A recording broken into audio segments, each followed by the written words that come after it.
教育局 Secretary for Education. President, I move the second reading of the Post-Secondary Colleges Amendment Bill 2025.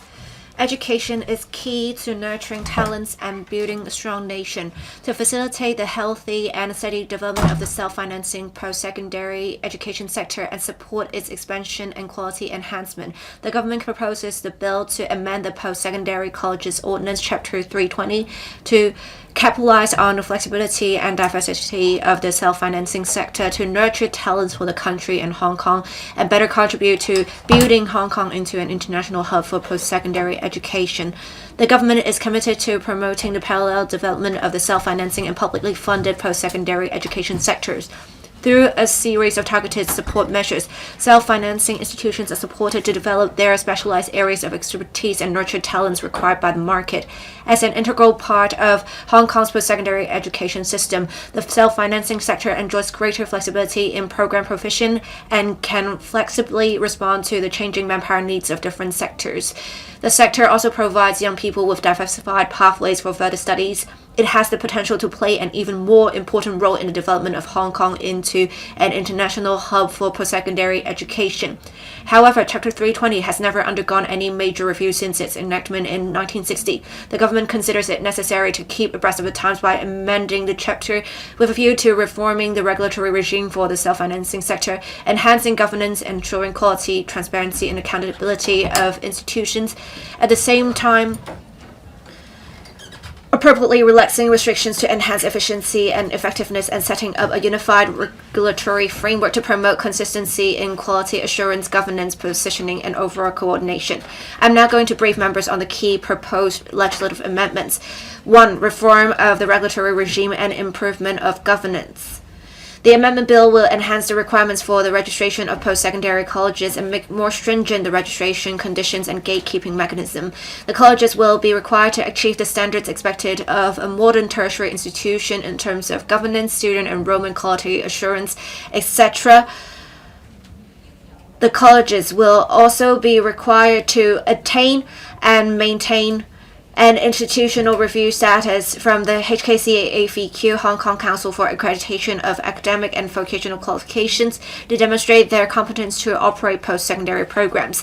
Through the rigorous quality assurance process, we aim to enhance local and international recognition of self-financing post-secondary education and consolidate the polished brand of post-secondary education in Hong Kong. In addition, we are committed to enhancing the transparency and accountability of colleges' operations. The colleges are required to submit strategic plans and annual reports on a regular basis, publish summaries of these documents, and make available to the public key financial planning information to respond to the community's expectations. To strengthen the Education Bureau's supervisory role, the bill also confers on the Secretary for Education some of the more important powers under Chapter 320, such as the power to register and deregister colleges. 2.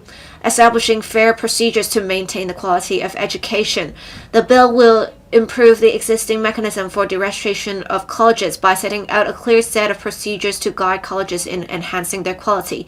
If there is a need to improve the registration requirements of individual colleges, the Bureau may, under the new mechanism, require the colleges to provide explanations and rectify the situation, and may impose conditions and restrictions as necessary.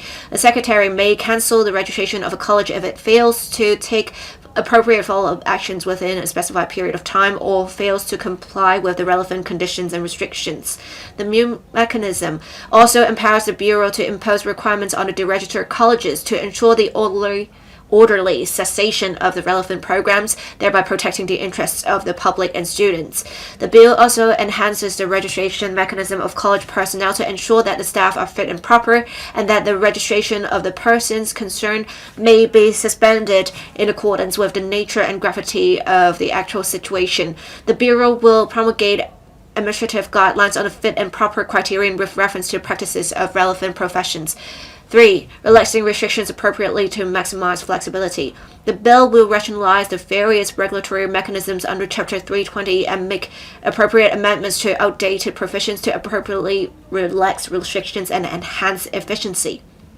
For example, the bill will amend the provisions relating to the governance structure of colleges by streamlining the requirements of the statutory governance structure from 4 tiers to 2 tiers, with the Board of Governors as the supreme governing body and an academic board regulating academic affairs, and removing the requirement for the establishment of a college council and a faculty board.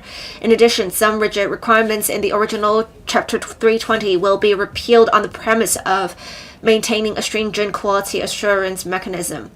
To enable the Education Bureau to better coordinate the self-financing education sector, the bill will rationalize the arrangements for the award of degrees by colleges by delegating the relevant approving authority from the Chief Executive in Council to the Secretary for Education, with a view to facilitating the self-financing sector to offer and update its programs in accordance with manpower development policies of the government and the actual market situation to nurture the talents required by the market.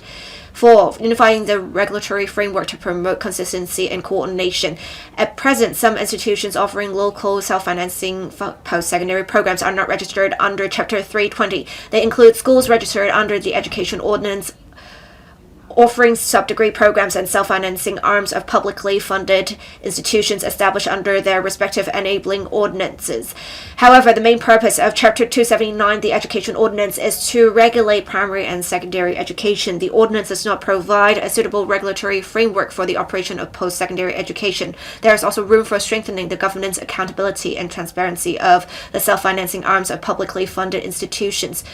The bill, therefore, will put in place a unified regulatory framework for all institutions offering local self-financing post-secondary education programs at degree and sub-degree levels, which would involve making consequential amendments to Chapter 279. The Education Bureau will also put in place a series of targeted complementary and support measures to support and facilitate the registration of schools registered under Chapter 279 and offering sub-degree programs and self-financing arms of publicly funded institutions under the amended Chapter 320.